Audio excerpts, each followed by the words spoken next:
वसुदेवसुतं देवं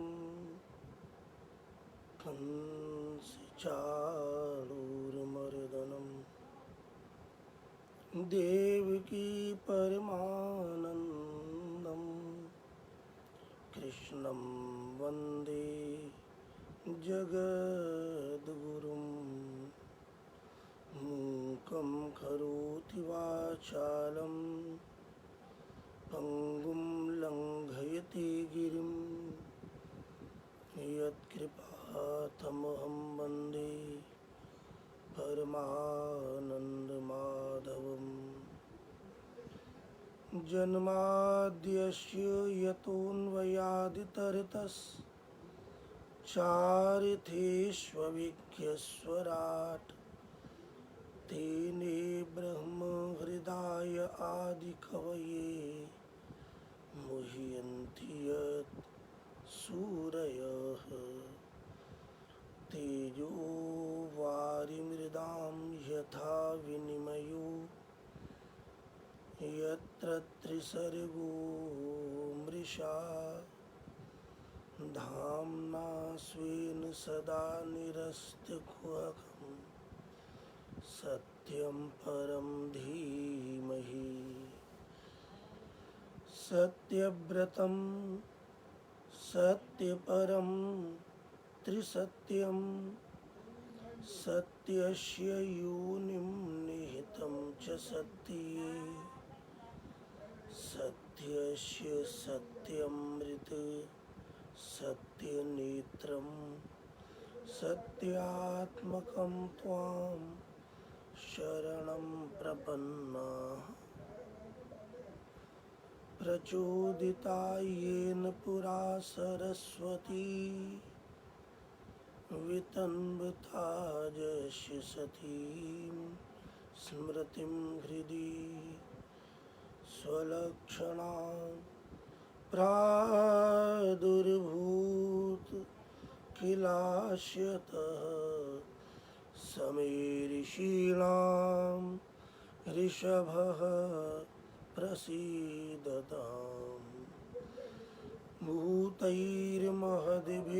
इमाः पुरो विभुर निर्मायिष्येते यदमुषु पूरुषः भुङ्क्ते गुणान् षोडश षोडशात्मकः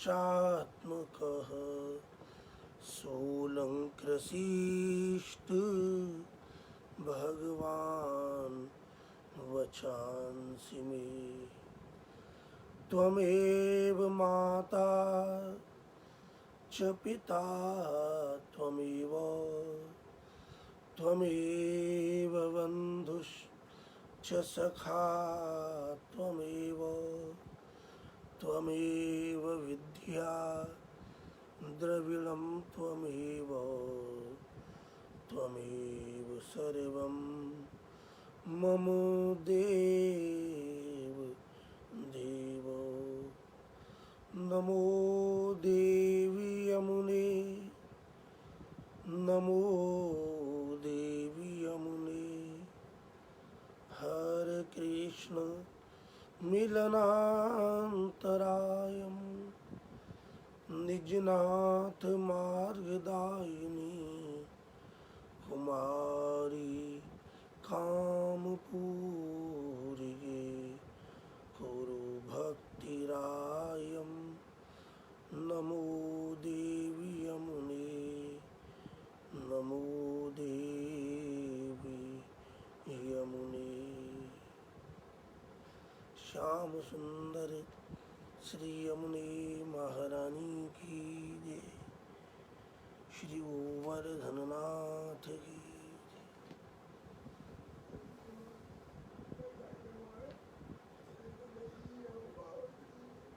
श्रीमद् भागवत के 10वें स्कंद के अंतर्गत पूर्वार्ध अध्याय 46 में हम और आप श्री सुखदेव जी महाराज की वाणी का रस अमृतपान कर रहे हैं। आज श्री सुखदेव जी महाराज का प्राकट्य दिवस है। श्री सुखदेव जी महाराज श्रीमद् भागवत के सर्वोत्तम वक्ता हैं। श्री कृष्ण की कृपा से गर्भ में ही श्री सुखदेव जी महाराज ने माया में न फंसने का वरदान ले लिया और आत्मान रमण करते हुए ब्रह्मानंद की पूर्ण उपलब्धि में जन्म लेते ही घर को त्याग दिया। श्री सुखदेव जी महाराज के लिए ही श्रीमद् भागवत की रचना करने के बाद भी व्यास जी महाराज ने उसे सुरक्षित रखा। श्री व्यास जी महाराज ने वेदों के चारों विभाग, कर्म कांड, ज्ञान कांड, उपासना कांड, ब्रह्म सूत्र, सभी पुराणों का पुनर्व्यवस्थन, उनकी पूर्ण व्यवस्था, उन्हें बिल्कुल प्रकट करना, यहाँ तक कि महाभारत, उसके बाद भी जब सब कुछ करने पर भी व्यास जी के हृदय में स्वयं शांति नहीं हुई, तब पश्चाताप कर रहे हैं, चिंता में मग्न हैं। और तब कथा हम और आप जानते हैं, श्री नारद जी महाराज पधारे, चतुश्लोकी भागवत का उपदेश दिया और सरस्वती के तट पर उन्होंने जब समाधि लगाई तो वह तत्व उन्होंने अनुभव किया और उस समाधि में उन्होंने जो अनुभव किया वो आद्योपांत जन्माद्यश यतः से लेकर और तम नमामि हरिम परम तक समाधि में ही लिपिबद्ध कर लिया। और जो समाधि में अनुभव किया उसे लिख लिया, फिर भी किसी को दिया नहीं, पढ़ाया नहीं।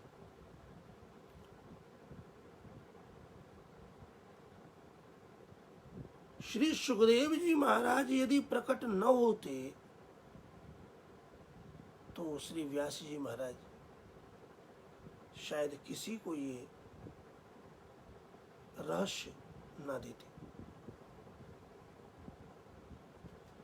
श्री सुखदेव जी महाराज श्रीमद् भागवत के सर्वश्रेष्ठ अधिकारी वक्ता हैं। भागवत का परम अधिकार है विरक्ति। विरक्ति शब्द का अर्थ है संसार से वैरागी, और वैराग्य का ही विशेष अर्थ है भगवान के चरणों में विशेष रूप से राग, अनुराग, ये वैराग्य है। श्री सुखदेव जी महाराज मूलतः श्री राधा रानी की कुंज के महल के शुक हैं।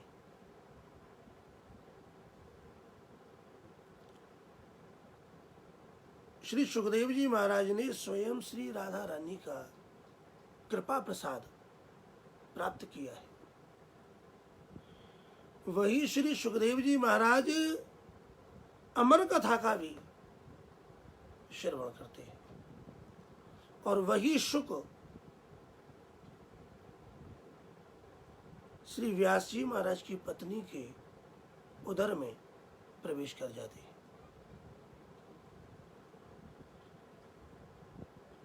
इतने परम तत्वों से युक्त,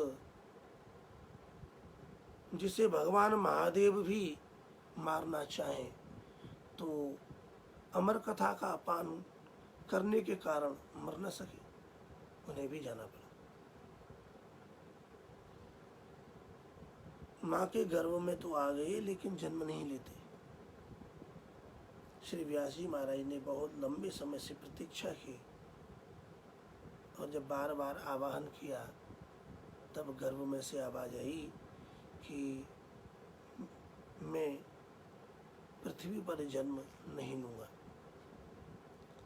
व्यास जी बोले, अरे कैसे? अरे बेटा, जन्म तो नियम है। गर्भ के अंदर से बालक की आवाज आई कि जन्म लेने के बाद माया सताती है, माया अपने आवरण में ले लेती है। व्यास जी बोले कि मैं तुमसे कहता हूं तो माया नहीं सतावेगी। सुखदेव जी महाराज ने कहा कि आप तो स्वयं पहले ही पिता पुत्र के संबंध से युक्त हैं, तो मुझे तो मायापति की ही कृपा से यह वरदान प्राप्त हो सकता है। श्री व्यास जी महाराज ने भगवान श्री कृष्ण की प्रार्थना की है। भगवान श्री कृष्ण प्रकट हुए हैं और गर्भ में श्री सुखदेव जी हैं और गर्भ के बाहर श्री द्वारकाधीश श्री कृष्ण हैं। और उन्होंने जब आशीर्वाद दिया है, गर्भ से ही श्री कृष्ण का जिन्होंने दर्शन किया है वो है श्री सुखदेव जी महाराज। और जन्म लेने के बाद ही कितने वर्ष में? 12 वर्ष में।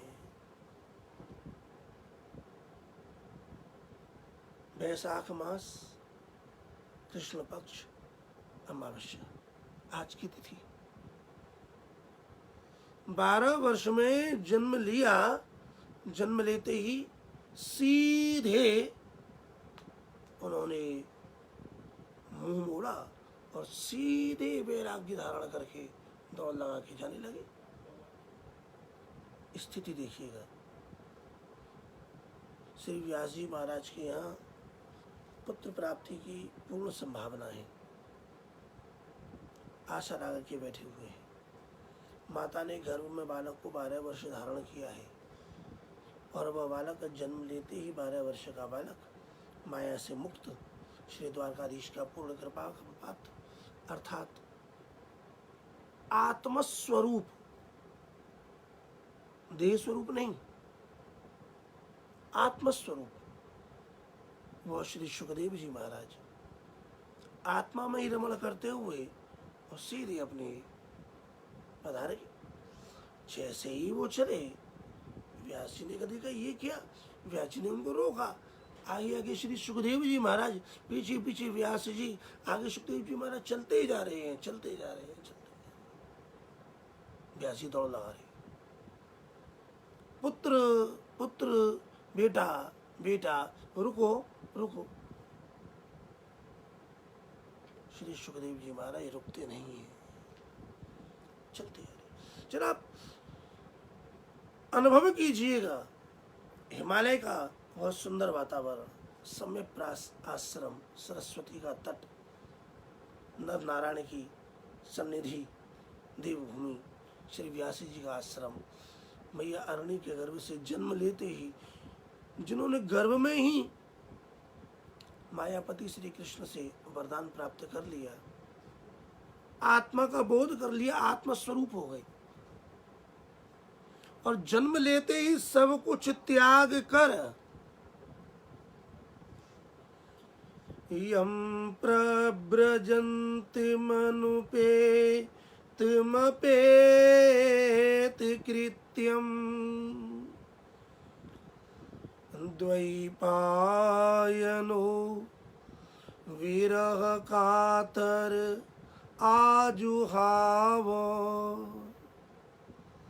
पुत्रेति तन्मयतया तरवो विनेदुस् तं सर्वभूत हृदयं मुनिमानितोऽस्मि।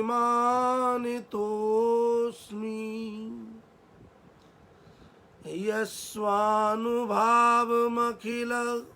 श्रुतिसारमेक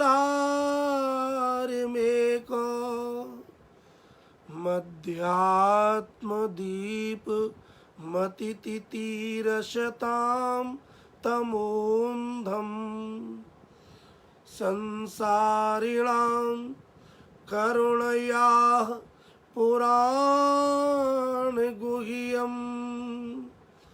तं व्याससूनुमुपयामि गुरुं मुनीनां नारायणं नमस्कृत्य नरं चैव नरोत्तमं देवीं सरस्वतीं व्यासं ततो जय मुदीरये। यम प्रव्रजन्तम अनुपेतम अपेत कृत्यम,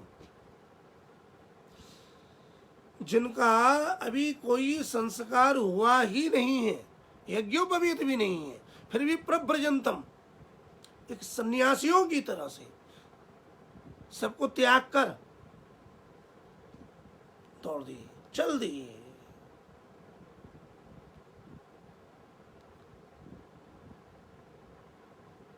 प्रश्न उठता है कि सन्यास तो यज्ञोपवीत के बाद धारण किया जाता है, इनके कोई संस्कार ही नहीं हुए।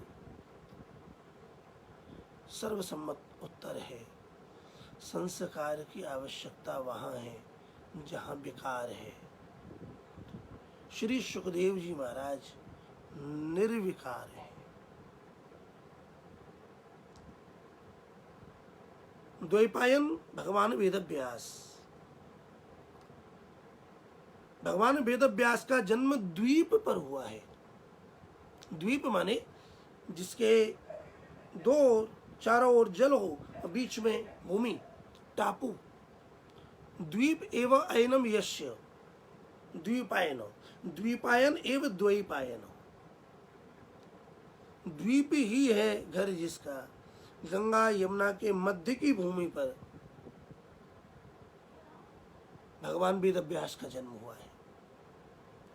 वह द्वैपायन विरह से कातर हैं, दीन हैं, ऐसे दीन हैं कि बिल्कुल पुत्र ही पुत्र दौड़ रहे हैं तन्मयतया। जब ये स्थिति व्यास जी की देखी तो सुखदेव जी ने तो मुड़ के नहीं देखा, लेकिन जब उत्तराखंड के उन ऋषि रूप उन वृक्षों ने श्री व्यास जी को देखा, तब उन्होंने व्यास जी का अभिवादन किया है। तरवह अविनेदो, और कहा, हे व्यास जी महाराज, आप किन्हें रोक रहे हैं, आप किन्हें बांधना चाहते हैं? जो सर्वभूत हृदय श्री सुखदेव जी महाराज प्राणी मात्र की आत्मा हैं। श्री सुखदेव जी महाराज सबके हृदय में विराजमान है, और उनका तो जन्म ही लोक के जगत के कल्याण के लिए हुआ है। वृक्ष स्वयं अपने फलों को अपने पास नहीं रखते, दे देते हैं लोक हित में। वृक्षों ने श्री व्यास जी महाराज को उत्तर दिया है, अभिवादन किया है, लेकिन सुखदेव जी महाराज वहीं लीन आत्मा में रमण करते, आत्मा राम। ऐसे सुखदेव जी महाराज जो रोकने पर नहीं रुके, रोकने पर नहीं रुके, क्यों? पूर्ण विरक्त है, पूर्ण आत्मा रामश्च मुनेः, आत्मा में रमण करने वाले हैं अंदर।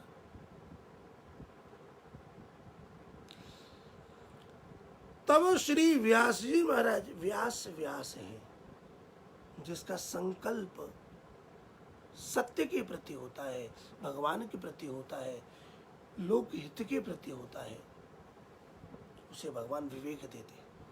और श्री व्यास जी महाराज ने अपने शिष्यों को श्रीमद् भागवत के श्लोकों का पाठ पढ़ाया। पहला श्लोक क्यों पढ़ाया? इसलिए पढ़ाया कि वो शिष्य 2-4 श्लोकों को पढ़ करके जाएं और उत्तराखंड में जाकर, हिमालय पर जाकर सब जगह उनका पाठ करें, उन्हें बोलें। उनके बोलने से क्या होगा?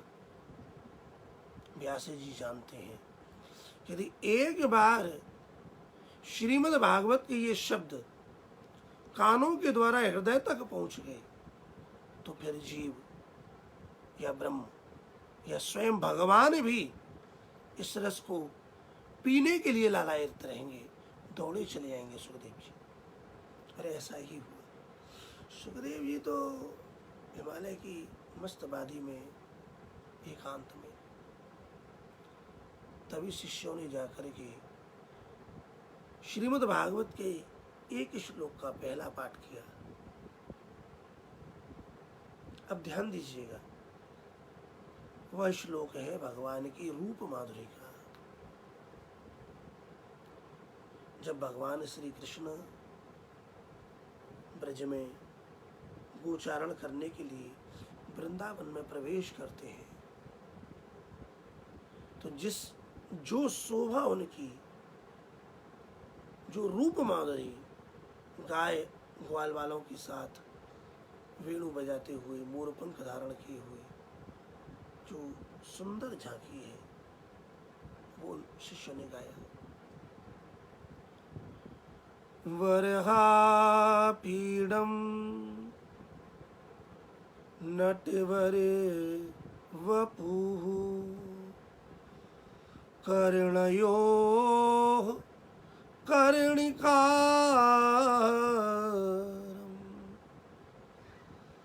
बिभ्रद्वासः कनककपिशं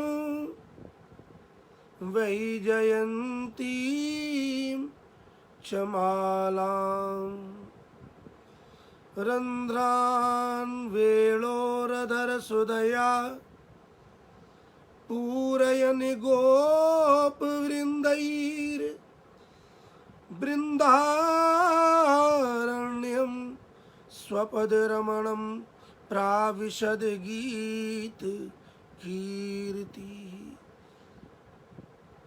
मोर पंखधारी, पीतांबरधारी वेणु वादन करते हुए गाय ग्वाल वालों के साथ श्री कृष्ण जा रहे हैं और ग्वाल वाल उनके गुणों का गान गा रहे हैं। जब ये श्लोक के शब्द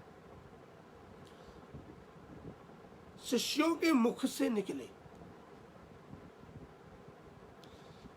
तो वो आकाश में गूंजे, वह ध्वनि, वह शब्द श्री सुखदेव जी के कान में गए। कानों के द्वारा वह शब्द जैसे ही हृदय में गए तो जैसा वर्णन शिष्यों की वाणी से किया गया, वह आकृति, वह स्वरूप, वह मोर पंखधारी, वेणुवादनाधारी, राधाई प्रीतमावन श्री कृष्ण श्री सुखदेव जी के हृदय में प्रकट हो गए। और जब उस रूप को देखा, हृदय हिल गया। अभी तक जो आत्मा में रमण कर रहे हैं कहीं भी नहीं, लेकिन एक झलक जब श्याम सुंदर की देखी, श्री कृष्ण की देखी, तो भूल गए उस निराकार के रस को, उस आत्म रमण के रस को, व्याकुल हो गए। ये ठाकुर मिले। लेकिन मन में विचार आया कि इनको तो मोर पंख चाहिए, बांसुरी चाहिए, पीतांबर चाहिए, यहाँ तो हमारे पास खुद ही कुछ नहीं। नहीं, ठाकुर को कष्ट होगा, भगवान रूठ गए तो अपराध हो जाएगा। इतनी ही देर में शिष्यों ने एक श्लोक और गाया। अहो वकीयं तनिकालिकूटम्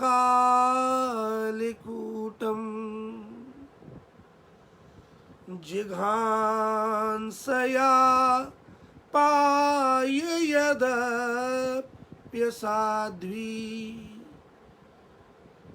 लेभे गतिं धात्र्युचितां ततोऽन्यं कं वा दयालुं शरणं व्रजेम।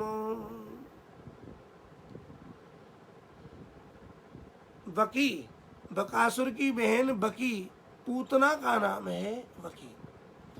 वह पूतना जो बालघातनी है, अपने पयोधरों पर, स्तनों पर मारने की इच्छा से जहरीले विषैल जिघांसया, बिल्कुल नृशंस हत्या करने की इच्छा से वो कठोर जहर लगाकर आई थी और उसने श्री कृष्ण को मारना चाहा। लेकिन श्री कृष्ण ने क्या सोचा, आई, मेरे पास आए तो सही। भगवान श्री कृष्ण ने मारने की इच्छा से आई हुई पूतना को भी धात्री, माता की गति प्रदान कर दी।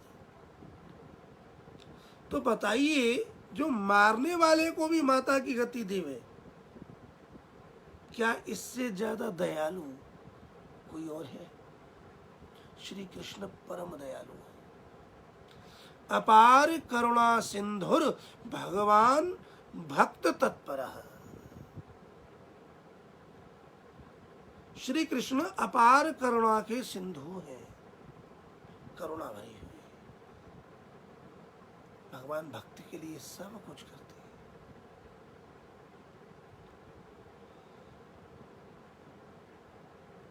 उन्होंने पूतना के दोषों पर विचार नहीं किया। श्री कृष्ण उदार है,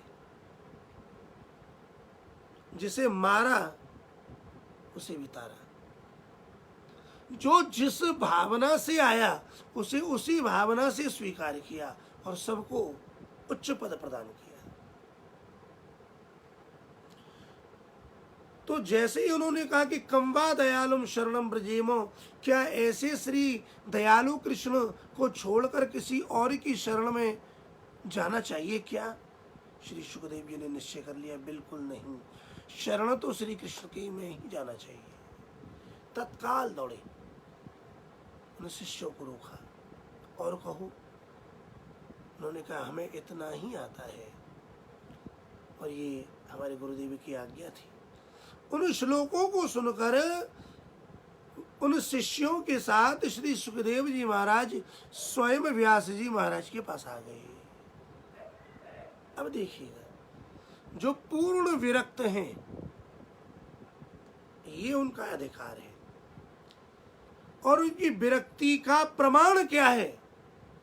जो जितना विरक्त होगा उसे उतना ही श्री कृष्ण की कथा में आनंद आवेगा।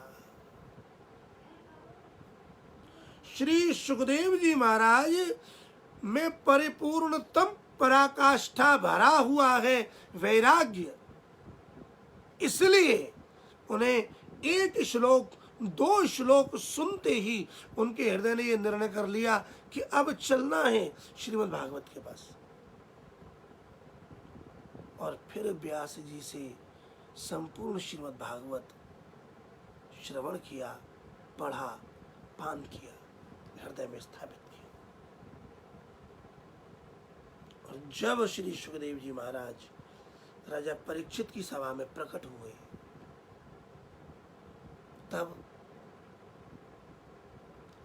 तब उनकी आभा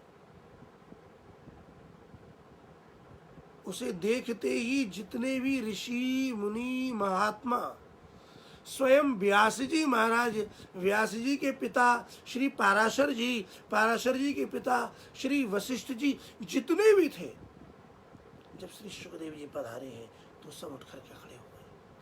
श्री सुखदेव जी महाराज की जय।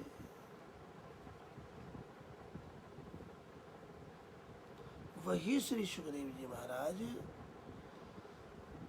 श्रीमद् भागवत के संपूर्ण रस को जानते हैं।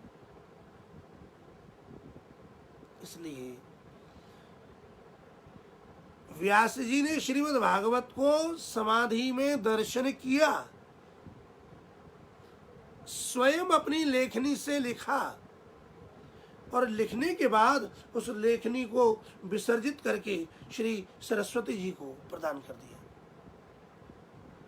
अब कुछ लिखना ही नहीं है। क्यों? क्योंकि लिखने का तत्व क्या है? सब चीजों का सार श्री कृष्ण। श्री कृष्ण क्या? श्रीमद् भागवत, जो भगवान ने ब्रह्मा जी को प्रदान किया। 4 श्लोक ब्रह्मा जी ने उन्हीं 4 श्लोकों को प्राप्त करके संपूर्ण सृष्टि की रचना कर दी। और निरंतर निरंतर निरंतर इसका अनुगमन, जप, स्मरण करते ही रहते। जब ये जिज्ञासा श्री नारद जी ने प्रकट की तो ब्रह्मा जी ने कृपा करके यही चतुश्लोकी जो स्वयं भगवत स्वरूप है, भगवान ने बोला है, स्वयं भगवान है, वह ब्रह्मा जी ने नारद जी को प्रदान किया।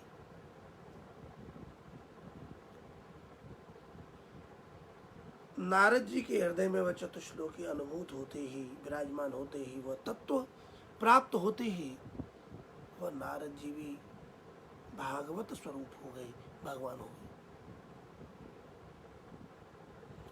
और व्यास जी पर उन्हीं नारद जी ने लोक हित के लिए, कल्याण के लिए कृपा की और चतुश्लोकी भागवत का संकेत किया। श्री व्यास जी ने स्वयं समाधि लगाई, अनुभव किया।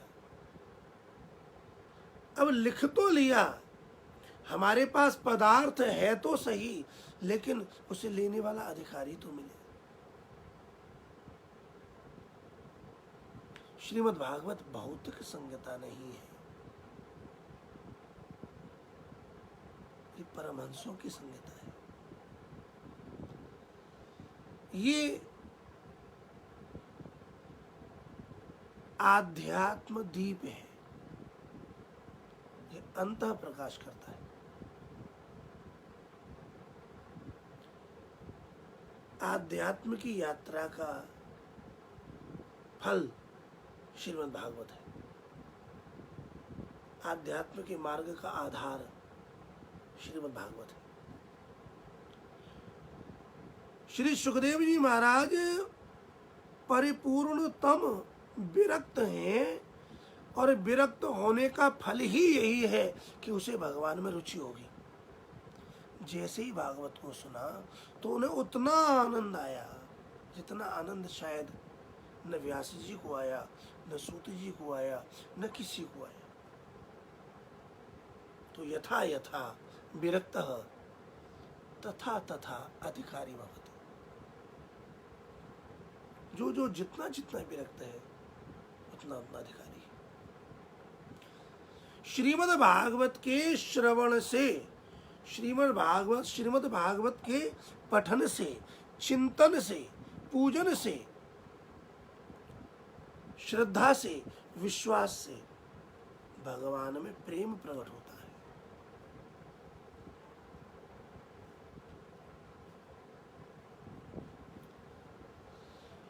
श्री सुखदेव जी महाराज संपूर्ण श्रीमद् भागवत को प्राप्त करने के बाद में कहाँ चले गए, ये व्यास जी को भी पता नहीं था। फिर तो जब से श्रीमद् भागवत पिए, वो पान किया, फिर तो जहां जहां जाए उन्हीं श्लोकों का शनैः शनैः शनैः शनैः उन्हीं श्लोकों को बोलते बोलते उनमें रमण करते ही करते मस्त। ये सुखदेव जी का जीवन है।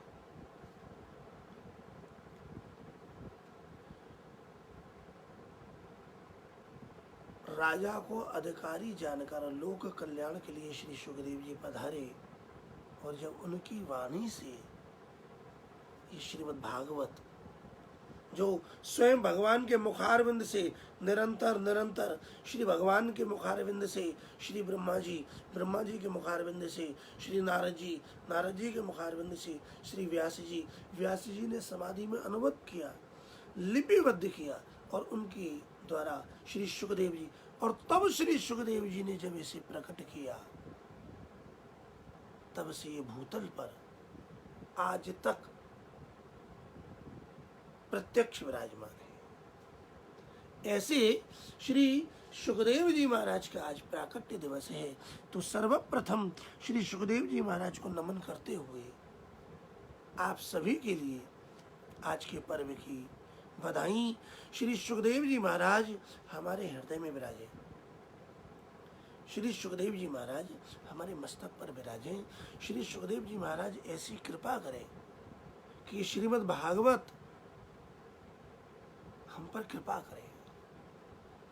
बिना सुखदेव जी की कृपा के श्रीमद् भागवत का रस प्राप्त हो ही नहीं सकता। सीधी सी भाषा में कहें तो श्रीमद् भागवत रूपी कृष्ण को जिसे प्राप्त करना है, उसे श्री सुखदेव जी रूपी गुरु जी की शरण में तो आना ही पड़ेगा। श्री सुखदेव गुरुदेव है, सदगुरु है। उनकी ही वाणी से वो सुखदेव जी महाराज भी ब्रज की गोपियों को अपना गुरु मानते। गोपियों के प्रेम का वर्णन अपनी वाणी से कर रहे हैं। आइए, आज उनका जयंती दिवस है, तो उनको उनकी ही वाणी का अमृत भेंट रूप में हम और आप प्रदान करें, उनकी सेवा करें। अपने विषय पर थोड़ा आज का चिंतन करके देखो, ये तो सत्संग की धारा है, और वर्तमान समय में जो लॉकडाउन की स्थिति है, जनहित से किसी की हानि ना हो, इसलिए इसका पालन करना प्रत्येक व्यक्ति का धर्म भी है, मानना ही चाहिए। जितना आवश्यक है उतना काम कीजिएगा। तथापि यदि ऐसी स्थिति में भी जहाँ आदमी शारीरिक और मानसिक रूप से एक घर में एक स्थान पर बंधकर, मन स्थिति जहाँ आदमी की थोड़ी निम्न हो रही है, चारों ओर भय, चिंता, उद्वेग का वातावरण छाया हुआ है, ऐसी विषम परिस्थिति में यह श्रीमद् भागवत अमृत नहीं तो और क्या है। श्रीमद् भागवत अमृत है, सत्संग जीवन है, लेकिन सत्संग बिना भगवान की कृपा के नहीं मिलता। भगवान ऐसी कृपा बनाए रखें, श्री यमुना जी ऐसी कृपा बनाए रखें कि यत्किंचित ये भागवत रूपी रस सत्संग के रूप में हमको आपको प्राप्त होता रहे। यही जीवन की सार्थकता है। तो आइए अपने अपने मन को स्थिर कीजिएगा और श्री सुखदेव जी महाराज को नमन करते हुए, जो श्री सुखदेव जी महाराज ने वर्णन किया कि उद्धव जी महाराज, उद्धव माने उत्सव, आज ब्रज में नंद भवन में बढ़िया शैया पर सुंदर कोमल, जहाँ अच्छे अच्छे मचनंद तकिया, उस पर सुगंधित वस्तु छिड़की हुई हैं, बहुत कोमल, चारों ओर सेवक लगे हुए हैं, पंखा चले जा रहे हैं, बड़ा सुंदर रूप से उत्सव रूपी उद्धव आज नंद बाबा के आंगन में पलंग पर विश्राम कर रहे हैं। और ये जिस प्रकार एक बार श्री कृष्ण जब मथुरा से पधारे, जब श्री कृष्ण का प्राकट्य हुआ, इसी प्रकार आंगन में जब उत्सव मनाया था तो श्री कृष्ण की पलंगड़ी भी कितनी बार छोटे छोटे झूला, हाँ? और उस पर श्री कृष्ण उस पलंगड़ी पर सोते थे।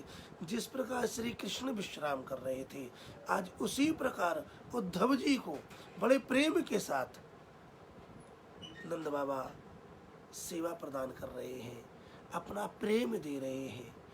ऐसा प्रेम जिसका कोई दूसरा मूल्य नहीं है, और बड़ा आदर कर रहे हैं।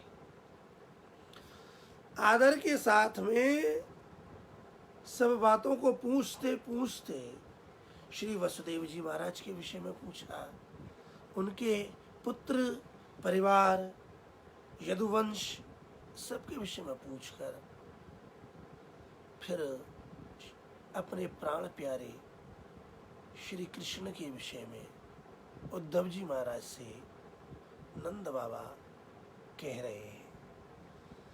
उन्होंने कहा कि हे उद्धव जी, अपि स्मरति न कृष्ण,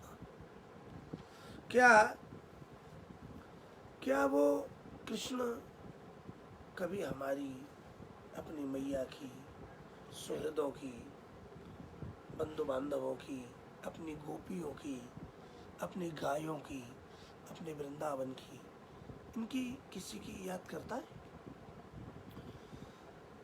और याद करता है तो चलो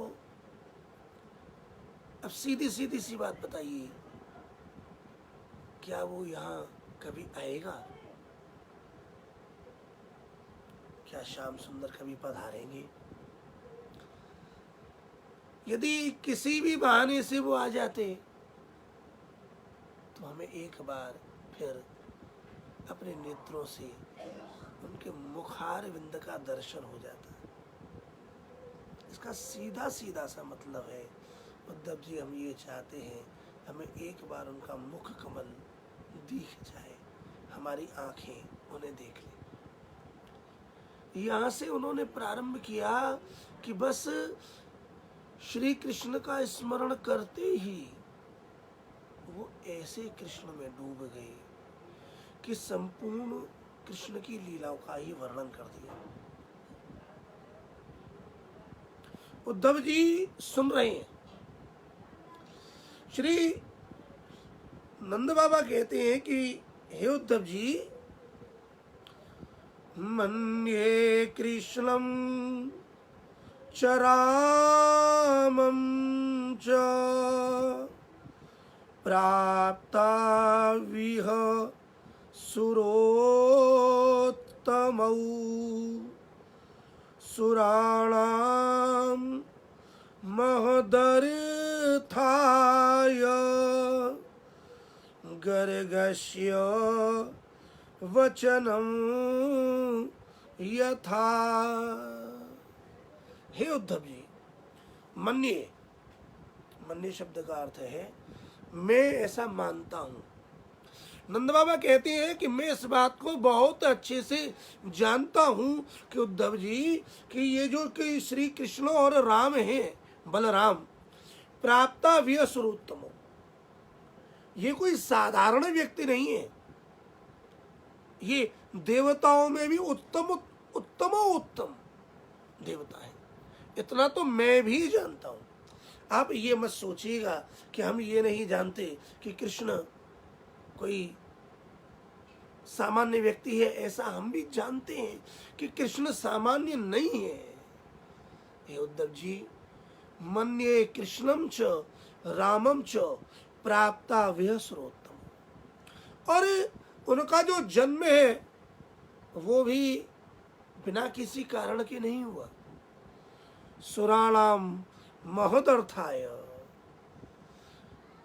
हम ये बात भी समझ रहे हैं कि कोई न कोई देवताओं का कोई बहुत बड़ा प्रयोजन रहा होगा, उसे पूरा करने के लिए ही उन्होंने जन्म लिया है। और ये बात हम इसलिए कह रहे हैं कि जब श्री वसुदेव जी महाराज ने श्री गर्गाचार्य जी महाराज को, कुलगुरु जी को रोहिणी नंदन का नामकरण करने के लिए भेजा था, तब वो यहाँ पधारे थे। तो हमने भी उनसे प्रार्थना की थी कि आप हमारे लाला का भी नामकरण कर दो। तब उन्होंने कहा कि नंद बाबा, नामकरण तो हम कर दें, लेकिन यदि नामकरण हम करेंगे तो सब लोग देखेंगे। पहली बात, नामकरण अपने कुल के गुरु से, अपने वैदिक कर्म, अपने संस्कार अपने कुल गुरु से ही कराने चाहिए। वसुदेव जी महाराज के कुल आचार्य हैं गर्गाचार्य जी महाराज, और नंद बाबा के कुल आचार्य हैं, कुल गुरु हैं शांडिल्य जी। तो श्री गर्गाचार्य जी ने कहा, यदि हम नामकरण कराएंगे तो ये दुनिया समझ जाएगी कि ये वसुदेव का पुत्र है, और वसुदेव के पुत्र के लिए इस समय पूरी धरती पर, पूरे ब्रज में खोज चल रही है, आपका बालक संकट में आ जाएगा। बोले नहीं नहीं, ऐसा नहीं होगा, हम किसी को नहीं बुलाएंगे। देखो, संस्कार अच्छा हो जाना चाहिए। आप योग्य हैं, आप सत्पात्र हैं, आप पधारे हैं, आप हमारे भगवान हैं, आप हमारे मनोरथ पूर्ण कीजिए। तो गर्गाचार्य जी महाराज ने को तो नामकरण करना ही था, आज्ञा की। तो बोले कि किसी को बुलाएंगे नहीं, और गायों के खिरक में, गौशाला में नामकरण संस्कार होगा। तब गायों के खिरक में जब नामकरण संस्कार की विधि संपन्न होने के लिए मैया यशोदा और रोहिणी जी पधारी, और दोनों बालक भी गोद में थे। श्री गर्गाचार्य जी महाराज भी नंद बाबा के साथ विराजमान हुए। तो जब उन्होंने ध्यान लगा करके दर्शन किया, तो दर्शन करते ही वो ये पहचान गए कि ये दोनों बालक साधारण नहीं है।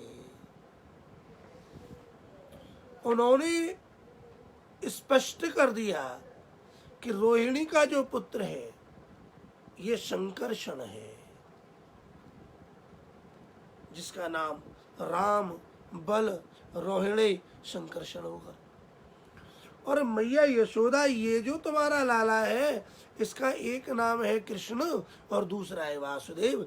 ये दो नाम तो सारे की बात है, लेकिन इसके बहुनी संति नामानी, एक नहीं अनेक नाम है, और जितने भी नाम हैं वो सब सार्थक हैं। ध्यान देने की बात यह है कि भगवान के आप किसी भी नाम का जप करो, हर नाम का अर्थ है, हर नाम का फल है, हर नाम से भगवान की प्राप्ति है। ये भगवान के नाम और भगवान का अभेद संबंध है। तो जप करो। श्री उद्धव जी महाराज नंद बाबा की वाणी को सुन रहे हैं। वहां नामकरण का संकेत करते हुए उन्होंने ये बात गर्गाचार्य जी महाराज ने कहा कि बाबा सावधान, नारायण समो गुणैहि। आपका ये जो बालक है, ये नारायण, जैसे ही गर्गाचार्य जी ने कहा ये नारायण, भगवान मुस्कुराए, आंख मिली, बाबा क्यों? तुरंत समो गुणैहि, अरे ये जो आपका बालक है ना, ये नारायण के समान गुण वाला है। तो जब गर्गाचार्य जी महाराज ने ये बात कही, तब पहली बार हमने उनके मुख से ये बात सुनकर निश्चय कर लिया था कि गर्गाचार्य जी महाराज की वाणी असत्य नहीं हो सकती। तो ये बात हम अच्छे से जानते हैं कि ये जो राम और कृष्ण है, राम माने बलराम और श्री कृष्ण है, ये सामान्य नहीं, ये देवताओं के कार्यों को सिद्ध करने के लिए, देवताओं में भी देवोत्तम, उनके भी ईश्वर है। लेकिन क्योंकि उन्होंने जितने भी काम किए हैं वो कोई सामान्य व्यक्ति नहीं कर सकता। श्री नंद बाबा जी कहते हैं, हे उद्धव जी, कंसम नागायुत प्राणम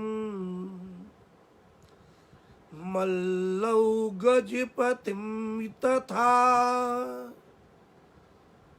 अवदिष्टाम लीलयैव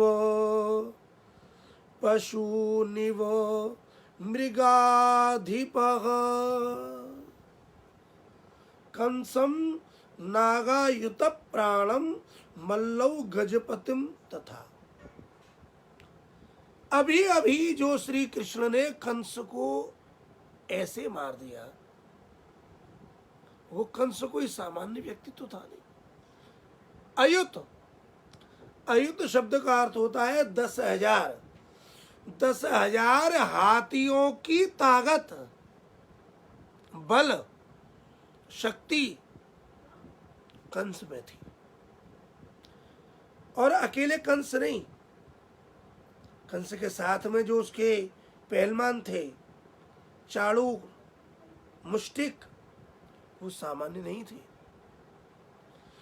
ऐसे 10,000 हाथी वाले बलवान उसके घर में ही, उसकी सभा में, उसके सिंहासन पर पहुंचकर और उसे ऐसे मार देना जैसे एक शेर हिरन के बच्चे को लपेट के मार देता है। जिस प्रकार शेर को जब भूख लगती है तब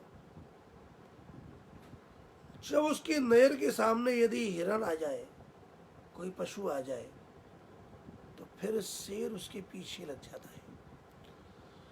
और वह पशु कितना भी प्रयास करे, वह शेर जिस प्रकार उसे मार देता है, उसी प्रकार श्री कृष्ण ने शेर की तरह से कंस और उन पहलवानों को मार दिया।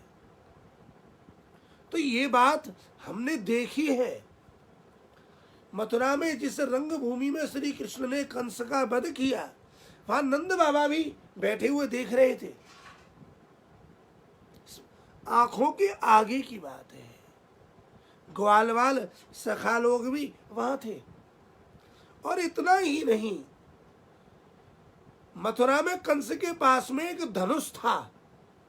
वो धनुष सिवाय भगवान के और कोई नहीं तोड़ सकता था। कंस ने उसी धनुष यज्ञ के निमित्त कृष्ण और बलराम को बुलवाया था। धनुष यज्ञ होना था चतुर्दशी को।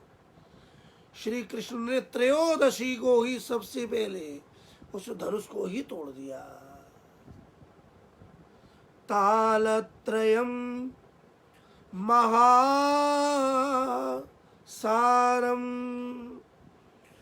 धनुर्यष्टि मिवेभराट्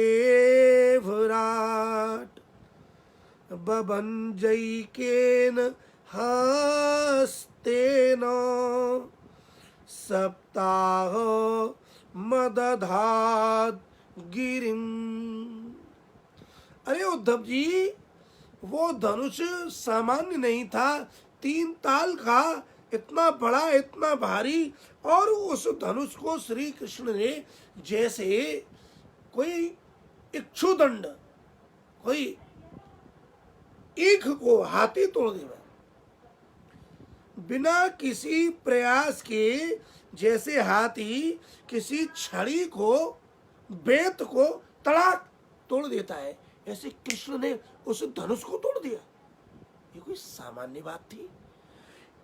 इस बात को हमने इससे पहले भी 7 दिन तक 7 कोस की परिधि के गिरिराज को उठाना, वो भी किसके विरोध में? देवताओं के राजा इंद्र के विरोध में। जब इंद्र ने ब्रज को नष्ट करना चाहा और ब्रजवासी उस इंद्र की चोट से घबरा गए, कृष्ण की शरण में आए। कृष्ण कृष्ण महाभाग त्वन्नाथम गोकुलम प्रभो त्रातुमर्हसि देवान्न कुपितात भक्त वत्सला। हे कृष्ण, हे कृष्ण, हे महाभाग, हे गोकुल के नाथ, अब तुम ही हमारी रक्षा कर सकते हो, क्योंकि तुम भक्त वत्सल हो। जिस प्रकार गाय अपने बछड़े से प्रेम करती है, उसी प्रकार भगवान अपने भक्त से प्रेम करते हैं। श्री कृष्ण को अपने भक्त, अपने ब्रजवासी बड़े प्रिय हैं, अपनी गऊ हैं।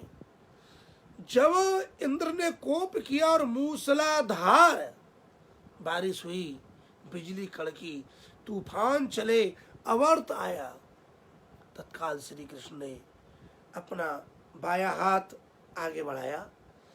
अब सब लोग देख रहे हैं ये क्या हुआ। हाथ बढ़ाया कि देखते ही देखते श्री कृष्ण के हस्त कमल पर श्री गिरिराज विराजमान हो गए। श्री कृष्ण को, गिरिराज को उठाने के लिए कोई परिश्रम नहीं करना पड़ा। श्री कृष्ण ने तो हाथ बढ़ाया ही था, और जैसे ही हाथ बढ़ाया श्री गिरिराज स्वयं गोवर्धन उठे और भगवान के हाथ पर विराज गए। श्री कृष्ण ने आज्ञा की, स्वामी का संकेत समझना ही सेवक का उत्तम लक्षण है। सेवक का धर्म है सेवा करना, भक्त का धर्म है भगवान की सेवा करना। श्री गिरिराज, श्री गोवर्धन हरिदास वरे हैं, भगवान के सेवक हैं, अनन्य सेवक हैं। जैसे ही श्री कृष्ण ने संकेत किया कि गोवर्धन आपको पूजना है, तो गिरिराज ने कहा प्रभु पधारो। श्री कृष्ण हृदय में विराजमान हो गए, प्रकट हो गए, गिरिराज को पुजवाया। वही गिरिराज है, ये वही गिरिराज है। जब श्री कृष्ण अपनी गायों को लेकर के चराने के लिए जाते थे तो गिरिराज उनके लिए हरी हरी घास, वृक्ष, पेड़ पौधे, भगवान को बैठने के लिए शिला, छाया, कंदरा, झरना, फल फूल, सेवा। और आज जब श्री कृष्ण ने केवल हाथ बढ़ाया तो कहना नहीं पड़ा, संकेत करते ही श्री गिरिराज स्वयं उठे और श्री कृष्ण के हस्त कमल पर विराजमान हो गए और श्री कृष्ण ने हाथ उठा दिए। श्री गिरिराज धरण की जय। गोवर्धन ही भक्त है। भक्ति मार्ग में कहते हैं कि गोवर्धन क्या है, कि बोले भक्तों का शरीर ही गोवर्धन है, भक्तानाम शरीरम। गो माने इंद्रियां, और वर्धन माने जहाँ बढ़े। इंद्रियां कहाँ बढ़ती हैं? पहले छोटे छोटे हाथ थे, फिर वो बढ़ने लगे, है ना। ऐसे ही जहाँ इंद्रियों का वर्धन होता है वो क्या है? वो है ये देह। भक्तों का शरीर, जब ये इंद्रियां भगवान की ओर बढ़ती हैं, जब ये इंद्रियां सेवा में आती हैं, तब यह शरीर गोवर्धन बन जाता है। और जब इस गोवर्धन पर कोई आपत आती है, कोई विपत्ति आती है, तब स्वयं श्री कृष्ण इस गोवर्धन को अपने हस्त कमल में उठा लेते हैं। भगवान अपने भक्तों को सारी विपत्ति से ऊपर उठाते हैं। श्री गोवर्धन गिरधारी श्री श्रीनाथ जी महाराज का हस्त कमल ऊपर की ओर है। भगवान श्री कृष्ण जीव मात्र के लिए संकेत करते हैं, आओ मेरी शरण में आओ आओ। भगवान बुलाते हैं, लेकिन ये जीव इतना दुष्ट है, इतना दुष्ट है, इसके इतने पाप हैं कि ये भगवान की शरण में नहीं आना चाहता। वाणी सब कुछ बोलने के लिए राजी है, लेकिन भगवान के नाम का जप करने के लिए राजी नहीं है। ये ही इस जीव की वाणी की दुष्टता है। कान सब कुछ सुनने को तैयार हैं, लेकिन भगवान के नाम, भगवान के चरित्रों को सुनने के लिए उत्सुक नहीं है। ये ही इन कानों की दुष्टता है। मन संसार का बार बार चिंतन करने को तैयार है, लेकिन इन कथाओं का चिंतन करने के लिए तैयार नहीं है, भगवान का चिंतन करने को तैयार नहीं है। यही मन की दुष्टता है। ये जीव स्वरूप से दुष्ट नहीं है, स्वरूप से तो भगवान का अंश है, चैतन्य है, अमल है, अविनाशी है,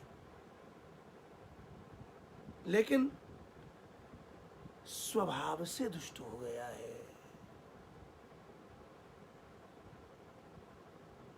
दुष्टता क्या है? भगवान में प्रीति न करके भगवान से विरुद्ध जो जगत संसार है उसमें प्रीति करना, ये इसका दुष्ट स्वभाव है। जिसकी प्रीति भगवान के मुखारविंद में हो गई, जिसकी प्रीति भगवान की वाणी में हुई, जिसकी प्रीति भगवान के नाम में हुई, उसका हृदय भक्त हृदय है। नंद बाबा कहते हैं कि गर्गाचार्य जी महाराज ने खूब अच्छे से ही हमें समझा दिया था। इसके बाद श्री कृष्ण ने गिरिराज को उठा लिया और एक दिन नहीं 7 दिन तक ब्रज में 2 कंडीशन ऐसी आई जिनमें संपूर्ण ब्रजवासी एक साथ रहे हैं।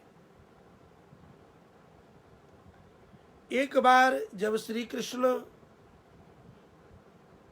यमुना में कूदे, कालिया नाग का मर्दन किया और रात्रि को वहां रहे, तो जब कृष्ण यमुना जी में कूदे तब संपूर्ण ब्रज आबाल वृद्ध वनिता यमुना तट पर आ गया। पूरा ब्रज खाली हो गया था, गांव।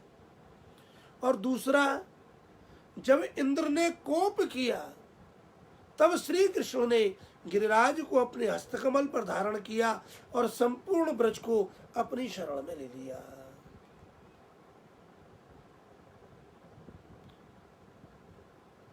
इंद्र पर श्री कृष्ण की विजय हुई।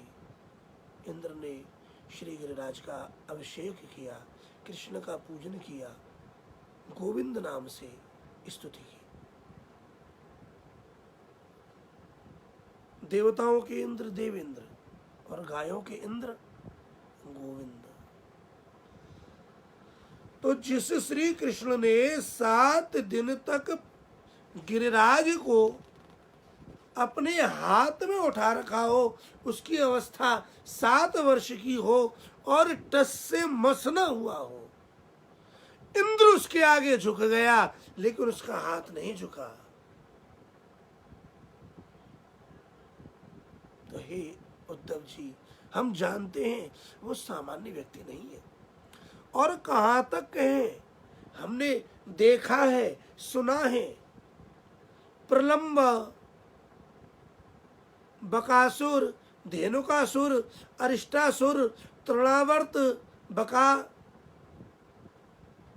ये सब बड़े बड़े राक्षस है और एक एक राक्षस इतने बलवान थे कि जिनको जीतना सामान्य नहीं था। लेकिन इसने खेल खेल में ही सबको पराजित कर दिया। प्रलंबो धेनुकोरिष्टस् तृणावरितो वकादयः दैत्याः सुरासुरजितो हृतायेनेह लीलया।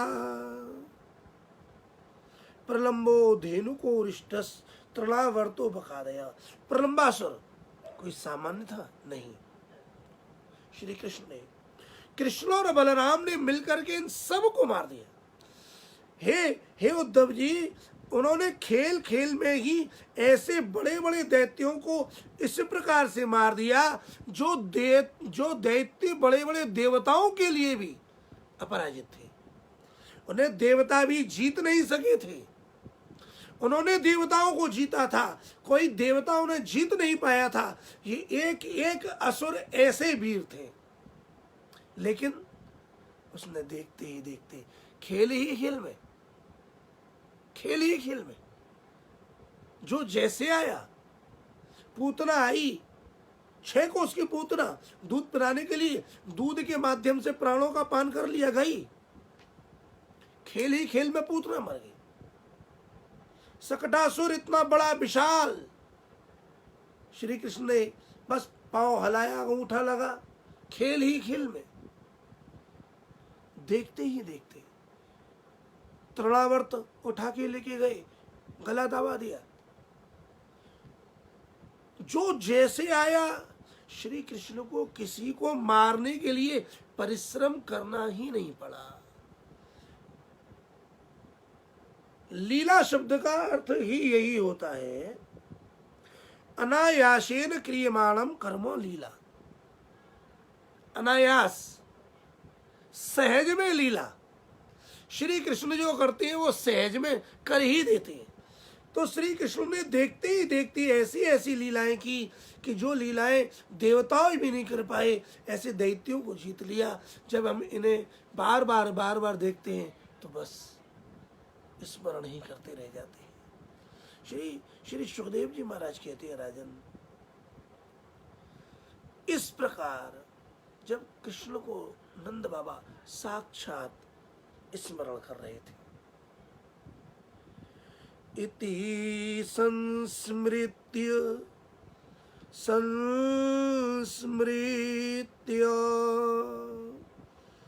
नंदः कृष्णानुरक्तधीः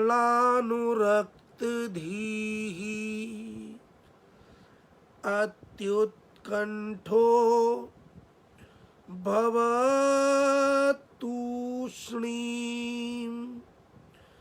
प्रेम प्रसरविवलः। श्री सुखदेव जी महाराज कहते हैं, राजन, जब इस प्रकार नंद बाबा ने श्री कृष्ण का स्मरण किया तो कृष्णानुरक्त धी माने बुद्धि, नंद बाबा की बुद्धि श्री कृष्ण में पुब गई। अनुरक्त, ऐसे प्रेम में डूब गए कि प्रेम पूर्वक उनकी कृष्ण की लीलाओं का बार बार निरंतर वर्णन ही करते चले जाए। और करते करते एक स्थिति फिर ऐसी आई कि हृदय में विरह बढ़ा, उत्कंठा बढ़ी मिलने की। और जब उत्कंठा उठी तो हृदय से कंठ तक आई, और जब कंठ तक आई तो फिर वो शब्द कंठ से वाणी तक आ न सके, और वह शब्द नेत्रों के द्वारा वह भाव अश्रु के रूप में बहने लगा। वहीं पर मैया यशोदा भी एक कोने में बिल्कुल शांत बैठी हुई है। उनकी भी स्थिति ऐसी है, कुछ बोलती ही नहीं। मैया यशोदा तो कुछ बोली ही नहीं है। श्री कृष्ण की लीलाओं का चिंतन करते करते उनके प्रेम में उनके प्रेम के समुद्र में ऐसे विह्वल हो गए, ऐसे विह्वल हो गए। यशोदा वर्ण्यमानानि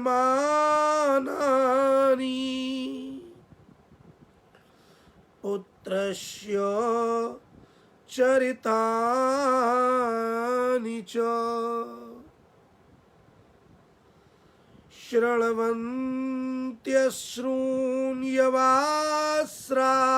शृण्वन्त्यश्रूण्यवास्राक्षीत् स्नेहश्नुत पयोधरा।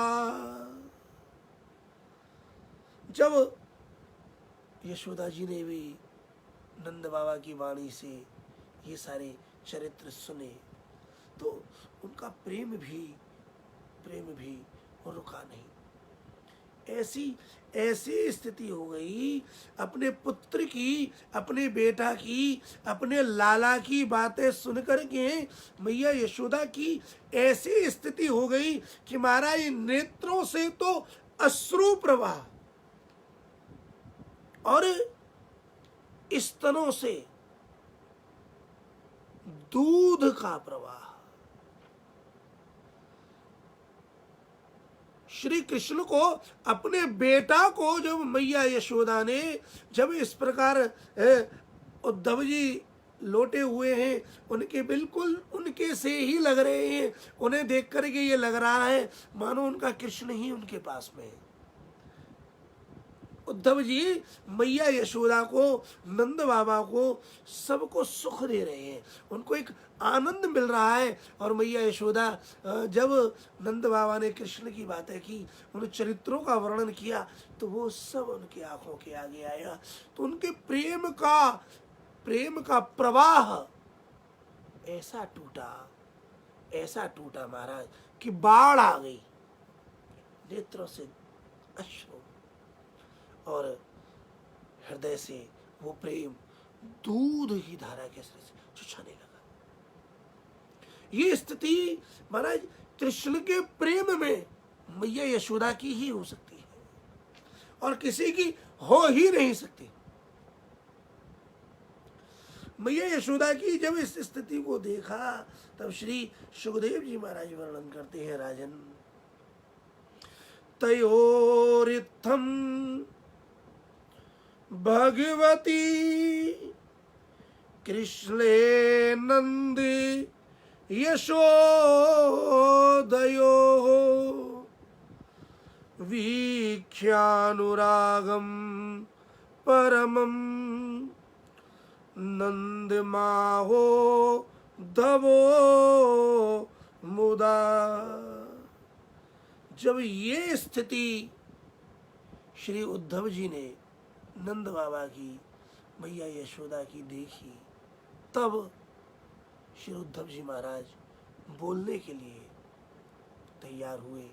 और श्री उद्धव जी महाराज क्या बोले, ये चर्चा हम और आप पुनः आगामी दिवस में श्री यमुना जी बिहारी जी की कृपा से श्रवण करेंगे। भगवान ऐसी कृपा करे कि ये प्रेम हमें प्रदान करे।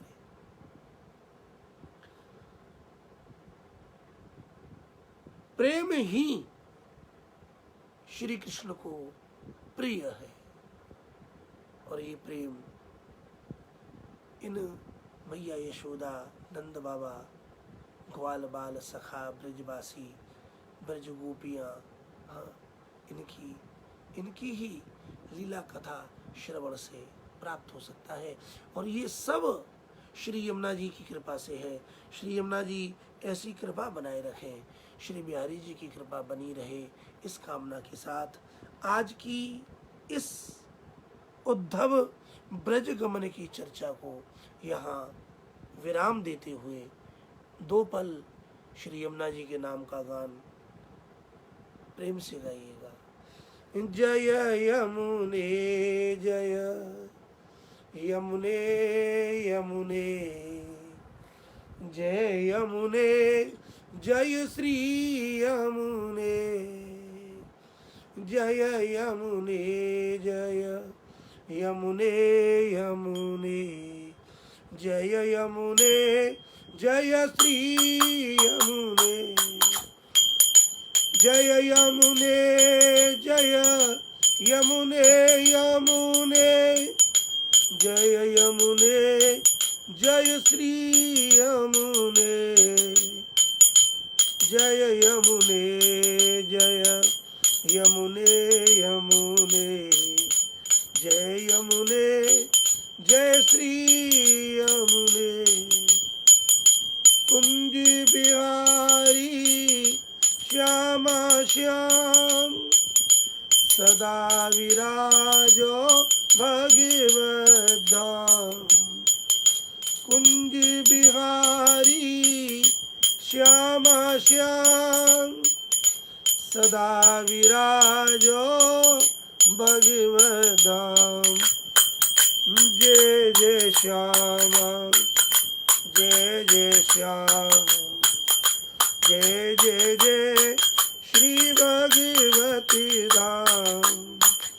जय जय श्यामा, जय जय श्याम, जय जय जय श्री भगवती धाम। राधे श्याम, राधे श्याम, राधे श्याम, जय श्यामा श्याम, श्यामा श्याम, श्यामा श्याम, जय जय जय श्री भगवती राम। श्री कुंज बिहारी श्यामा श्याम, सदा विराजो भगवत राम। कुंज बिहारी श्यामा श्याम, सदा विराजो भगवत धाम। सच्चिदानंद रूपाय विश्वोत्पत्त्यादिहेतवे तापत्रय विनाशाय श्रीकृष्णाय वयं नमः। कृष्णाय वासुदेवाय हरये परमात्मने प्रणतक्लेश नाशाय गोविंदाय नमो नमः। राधा मेरी स्वामिनी, मेरा दाजी को दास। जन्म जन्म मोहि दीजियो श्री वृंदावन वास। वृंदावन सोवन नहीं, नंदगाम सो गाम। बंसी वट सो वट नहीं, श्री कृष्ण नाम सो नाम।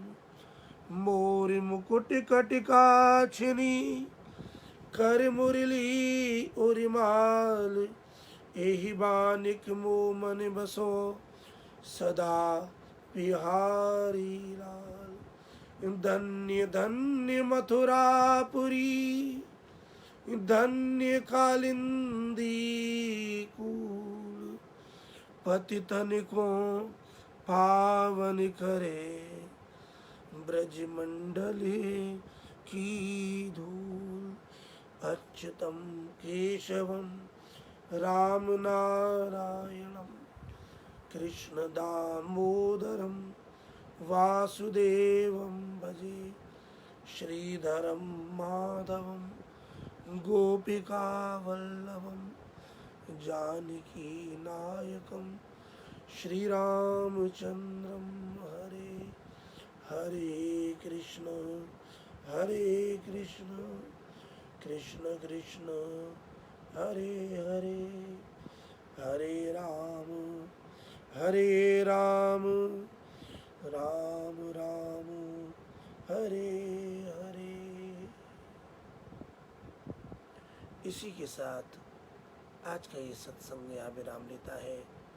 जय श्री कृष्ण।